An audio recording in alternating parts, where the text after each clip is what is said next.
What are the factors that help a child to get toilet trained faster? Talking about a child who has a diagnosis of autism, how do you know that the child is ready?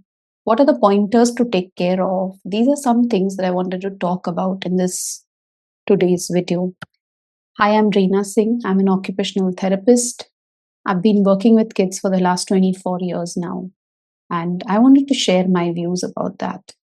So when we talk about kids, the age where the children start getting toilet or potty trained is like from 2.5 years, and by 3.5 or 4 years they are completely toilet trained.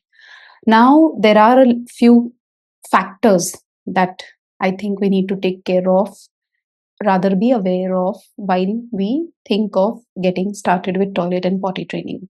The first thing is that if I make up my mind that I want to start with toilet or potty training, so when I say toilet, it's passing urine, potty is going for the big job, passing stools. That's what I'm talking about in this when I refer to toilet and potty. And obviously, it goes without saying that I would first train a child in toilet rather than potty, because the child would use the washroom more for toilet, passing urine, rather than potty. So I would start with that first always. And I know a lot of kids, again, reverse is true, where they learned potty training before toilet training. So that is also the case. A lot of things of that sort also happens. And but I'm talking about a general thing. When I'm working with a child, I would work on toilet training before I get into potty training. If you feel that you want to get started, it's like, yeah, I've made up my mind that the next 3 months is what I'm going to focus on. I need to take a few factors in my mind. That am I, is my child starting a new school? Is my child, am I shifting to a new city? Are there relatives who are going to come to my house? Are there going to be some weddings or some vacations that we've planned for which we'll have to go out? So I wouldn't start toilet and potty training if these are the kinds of changes that are going to happen. I would start it when it's a very, consistent routine that the child would be exposed to. So that's when I would start it. Second thing that I will take care of is I wouldn't just start with toilet and potty training, but I'll observe the data. For 15 days, I'll check how many times does my child go, how many, in a span of how much, like what's the duration between two, what you say, visits to the toilet. Is it 45 minutes? Is it 1 hour? So those are some things that I'll start noting down. At least for a month, I would take care of that. So these are few things that I'll take care of. Other thing that I'll take care of is external factors and internal factors. When I say external factors, I'm going to check if, I know I've worked with a lot of kids. When they go to a bathroom, they don't want to enter the bathroom because the floor is wet. So the sensitivity of the feet. So okay, let's wear slippers and go, whatever. Sometimes we feel it's about toilet training, but it's related to sensory challenges, which we need to be aware of. So it could be the external factors include touch. It may also include things like, I know of a particular child, and there was this particular tile. The whole bathroom was of one, there were same tiles everywhere, but there was one line which had a different kind of a tile, and the child was scared because the light reflected from there was scary for this child. So he didn't want to enter the bathroom. So is there something like a visual thing? Is there something like a touch thing? Is there something like a smell thing? There are some things in the bathroom which, children are aversive to. They don't want to enter. So what are the things that I've kept in my bathroom? Many a times parents have 2 or 3 bathrooms. Which is the bathroom that my child is preferring? What are the things that I've kept in that bathroom which are not there in this bathroom, or vice versa? So, it requires a lot of detective work. Understanding, all these factors is very crucial. So it could be smell, it could be visual, it could be tactile, it could be auditory. A lot of times when kids get into the bathroom and there's this sound of exhaust or the sound of flush, that kind of a sound is too strong for some kids.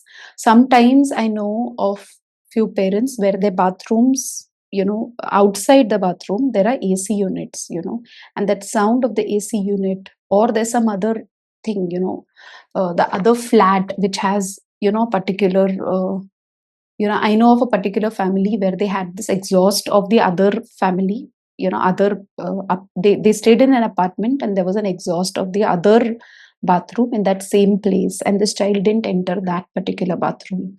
So are there any sounds, are there any smells, are there any things that my child doesn't want to see? Is it about the touch? These are all about the external factors. So these are things that I will become aware of. When I talk about internal factors, I'm talking about, is my child having that interoceptive awareness?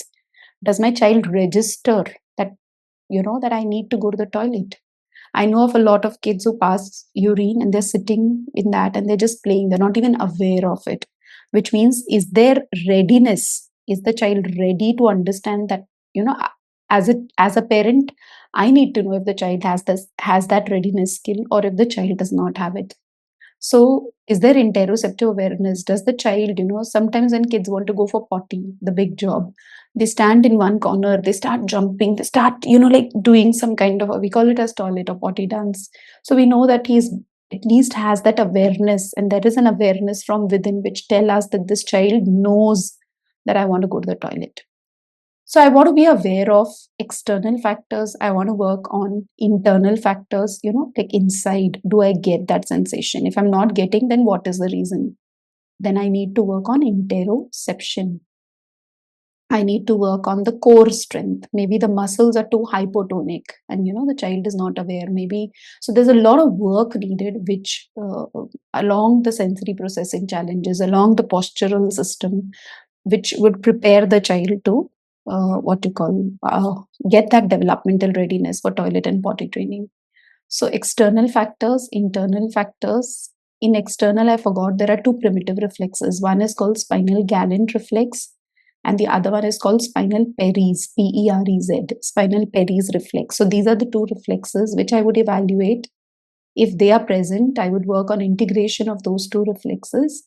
And that's also one more thing that I would do. Same way, when I spoke about external factors, when I speak about vision, when I speak about touch. So if the feet are sensitive, I would make the child wear slippers.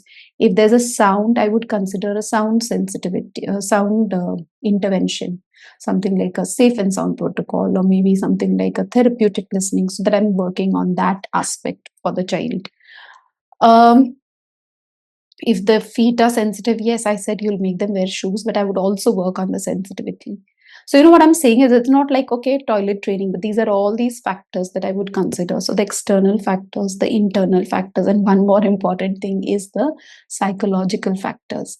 And when I say that, it means that sometimes we as parents are so stressed out. We're like, go to the toilet. Why are you dancing here? Uh, that is another thing that I will take care of. Like, what is my state as a parent when I'm teaching that skill? Am I being too anxious? Am I prompting too much? Am I getting stressed out that it's taking too long? I've been teaching it and he achieved it and he lost it. And now I'm again starting it. It's been 9 months, it has been 10 months. I know one thing. If you're consistent, you will achieve it, provided you take care of all these factors also. One more thing that I forgot to mention is, if you take your child in the bathroom, and sometimes kids can't even squat if it's an Indian toilet, then holding on to something in the front or giving something in the hand, your hand, so that the child feels safe. Some kids are scared that they'll fall down, so they prefer passing motions in their what is that, diapers, instead of going to the toilet. Sometimes if you make them sit on the toilet seat, they feel scared that they'll fall in. So having a rim on top of it, the legs are dangling. So having something on the side so that their feet are supported. So there are a lot of these kinds of small factors that I feel need to be considered before you get into, like, actually properly toilet and potty training your child.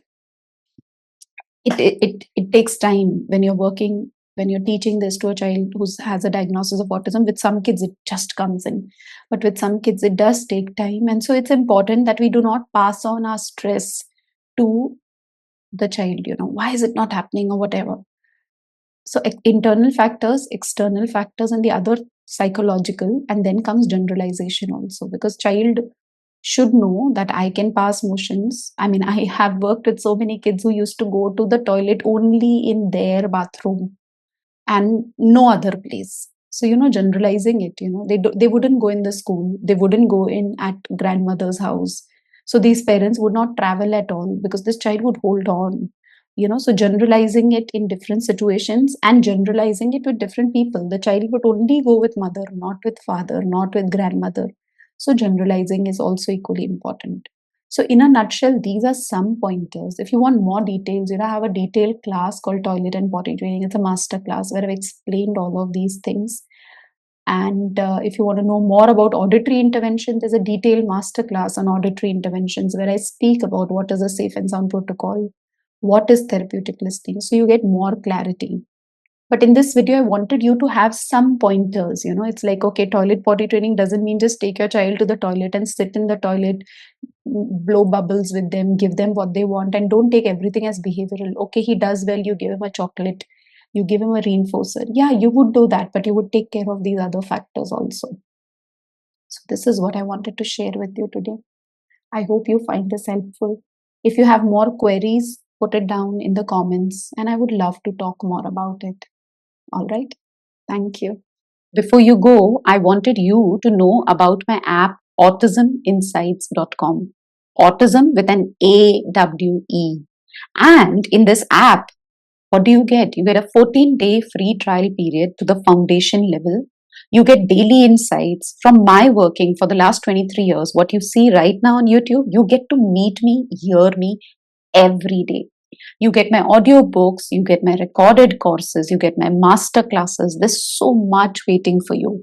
And I want you to experience it and grab that 14-day free trial for yourself.